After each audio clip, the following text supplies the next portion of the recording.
syariat itu bisa sekejap selesai. Kenapa? Sebelum saya nikah, saya bilang sama istri saya, Dek, ada satu hadis yang kamu harus hafalkan dari Baihaqi. Rasulullah Shallallahu Alaihi Wasallam berkata pada para sahabatnya, maukah kalian saya beritahu tentang istri-istri kalian yang calon penghuni surga? Itu kalau beliau baca istri-istri kalian, kalau saya baca istri kalian. Itu bukti bahwa beliau lebih radikal daripada saya. Yang pertama kata Rasulullah, yang pertama adalah yang penyayang, yang lembut tutur katanya, yang bisa ngurusin anak-anaknya, itu yang pertama. Yang kedua, yang banyak anak. Yang banyak anak berarti lebih daripada dua. Tapi Ustaz, BKKBN bilang dua anak cukup. BKKBN sudah tobat. Sekarang ganti oleh BKKBN. Gantinya bukan lagi 2 anak cukup, tapi 2 anak lebih baik. Jelas? 2 anak lebih baik. Jadi harus lebih daripada 2. Itu adalah program pemerintah. Jelas ya? 2 anak lebih baik. Nah, itu yang kedua, banyak anak. Berarti 3 ke atas. Beliau sudah masuk lah, kira-kira gitu ya. Nah, saya alhamdulillah anak saya 4 gitu kan. Oh, itu maksudnya Ustaz kalau foto begini terus? Bukan, ini imajinasi. Paham maksudnya? Kalau ini realita.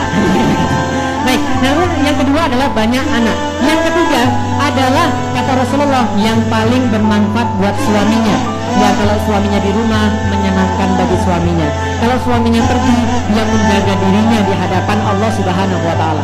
Yang keempat, yang paling penting, kalau dia marah sama suaminya atau suaminya yang marah kepada dia, maka segera istrinya, baik dia yang marah atau suaminya yang marah, dengerin baik-baik, dia marah atau suaminya yang marah, dia segera menghambur ke pangkuan suaminya, lalu dia berkata, wahai suamiku, aku tidak bisa memejamkan mata sebelum engkau meridhoi aku.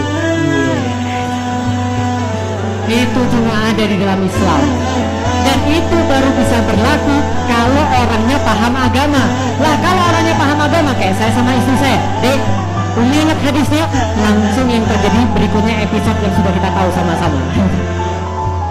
Tapi kalau istrinya nggak taat, lalu dibilang, Umi ingat hadisnya, terus dia bilang, terus gue harus bilang ulang gitu, sekalian. Dia nggak ngaruh, kenapa? Karena dia nggak ngerti agama. Ini dalam pernikahan. Maka balik lagi ke kakak saya bilang sama ibu saya, nih Freddy mau masuk Islam. Ibu saya terpukul banget. Kenapa? Dia kecolongan sama saya dan dia nggak ngira bakal kecolongan sama kakak saya. Dia bilang, Nik, kamu jangan paksa-paksa kakakmu masuk Islam ya. Saya bilang, saya nggak pernah maksa. Mami kan tahu sendiri, saya sama Freddy adalah orang yang bahkan kemarin mau bunuh-bunuhan. Islam yang membuat kita jadi ukhuwah, jadi beribadah saudara. Ibu saya bilang, kamu jangan paksa-paksa kakakmu. Emangnya kenapa harus masuk Islam? Saya bilang, nih di dalam Islam kita punya segala macam tuntunan dalam hidup yang buat Anda itu tetap dalam fitrah. Fitrah itu apa? Fitrah itu begini, Anda pernah beli HP? Kalau HP keluar dari pabriknya, bagus atau tidak? Itu namanya fitrah. Jadi kalau kita baru keluar dari Allah itu fitrah. Tapi berikut-berikutnya Anda lebih cenderung pada keburukan. Itu maksudnya.